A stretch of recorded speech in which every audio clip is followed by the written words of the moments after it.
नमः शिवाय। आप सभी का स्वागत है हमारे YouTube चैनल पर।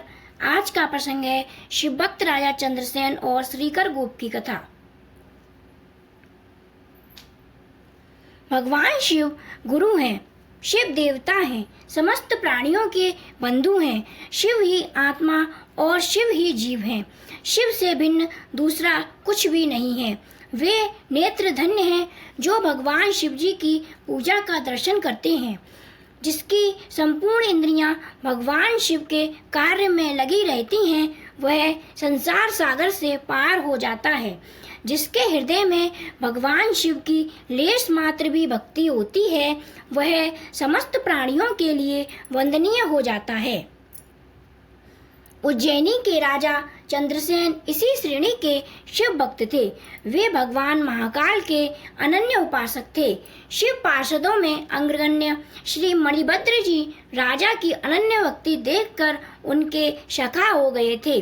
उन्होंने प्रसन्न होकर राजा को एक ऐसी दिव्य चिंतामणि प्रदान की थी जो सूर्य के समान देदीप्यमान थी।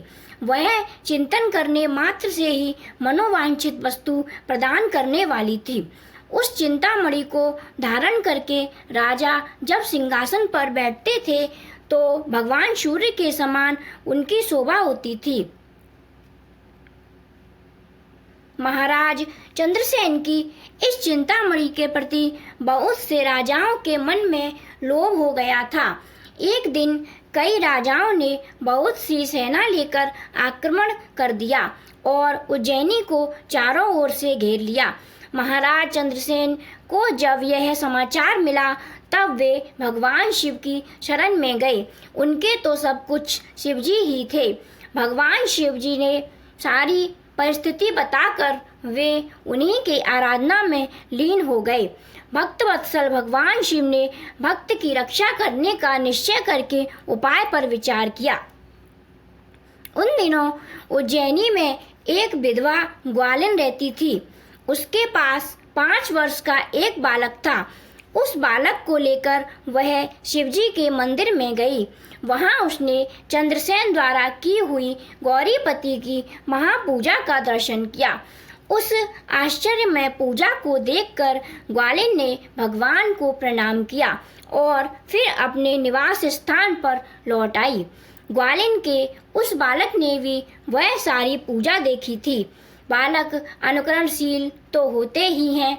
घर आकर उसने भी शिवजी की पूजा प्रारंभ कर दी।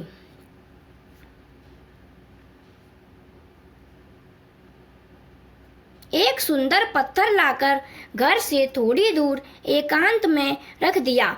वहीं उसके लिए मानो भगवान शिव का प्रतीक था। फिर उसने अपने हाथ से प्राप्त होने लायक बहुत से फूलों का संग्रह किया। उसके बाद उस शिवलिंग को स्नान कराया और भक्ति भाव से उसकी पूजा की।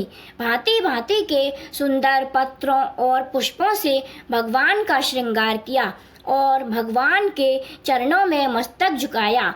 इसके बाद भावावेश से उनके नृत्य भी किया। इसी समय ग्वालिन ने भी भोजन तैयार करके उस बालक को बुलाया। जब वह नहीं आया तब वह स्वयं उसके पास गई। उसने देखा उसका बालक भगवान शिव की पूजा करके ध्यान लगाए बैठा है। माँ ने हाथ पकड़कर खींचा तब भी बालक नहीं उठा। इस पर वह खिंच गई और बालक को पीटने लगी। इतने पर भी जब वह उठने को राजी नहीं हुआ तब उसकी माँ ने वह पत्थर उठाकर दूर फेंक दिया। उस पर चढ़ी हुई सारी पूजा सामग्री फैल गई। यह देखकर बालक हाय हाय करके रोता तथा देव देव महादेव की रट लगाता हुआ वह ऐसा मूर्छित होकर गिर पड़ा। थोड़ी देर में जब उसे चेत हुआ तब आंखें खोलकर उसने देखा उसका वही निवास स्थान एक परम रमणीय शिवालय बन गया था।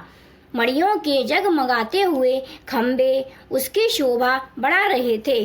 उसके द्वार, किवाड़, फाटक और सदर फाटक सभी स्वर्णमय थे। यह सब देखकर उठा और हर्ष के पारावार में मग्न हो गया। उसे भी यह समझते देर न लगी कि यह सब कुछ भगवान शिव की पूजा का प्रभाव है। उसने भगवान शिव को साष्टांग प्रणाम किया और इस प्रकार प्रार्थना की, देव उमापते, मेरी माता का अपराध क्षमा करें। भगवान शिव को संतुष्ट करके बालक जब संध्या के समय मंदिर से बाहर निकला तब अपने घर में गया। वह स्थान इंद्रनगर की भांति शोभा पा रहा था। भवन के भीतर प्रवेश करके उसने देखा कि उसकी माता बहुमूल्य पलंग पर राजोचित वस्त्राभूषणों को धारण करके सो रही है। उसने माता को जगाया। ग्वालिन ने उठने पर सब कुछ अभूतपूर्व देखा। पुत्र के मुख से यह जानकर कि सब कुछ भगवान शिव की कृपा का प्रसाद है, वह बहुत प्रसन्न हुई। उसने इस घटना का समाचार महाराज को दिया। महाराज चंद्रसेन ने पुरोहित और मंत्रियों के साथ आकर यह सारा वैभव देखा और भगवान शिव के भक्त वत्सलता का विचार करके प्रेम के आंसू बहाते हुए उन्होंने गोप बालक को हृदय से लगा लिया। यह अद्भुत घटना का समाचार सब ओर बिजली की तरह फैल गया। युद्ध के लिए आए हुए सभी राजाओं ने जब यह बात सुनी तब उनके मन का वैर भाव जाता रहा। वे भी राजा की आज्ञा से नगर में आए और भगवान शिव की महिमा को प्रत्यक्ष देखकर उनके चरणों में मन लगाया। यही बालक श्रीकर गोप के नाम से प्रसिद्ध हुआ। इस प्रकार भगवान शिव ने अपने शरणागत भक्त की रक्षा की और अंत में वे दोनों भक्त भगवान शिव के परम धाम में गए।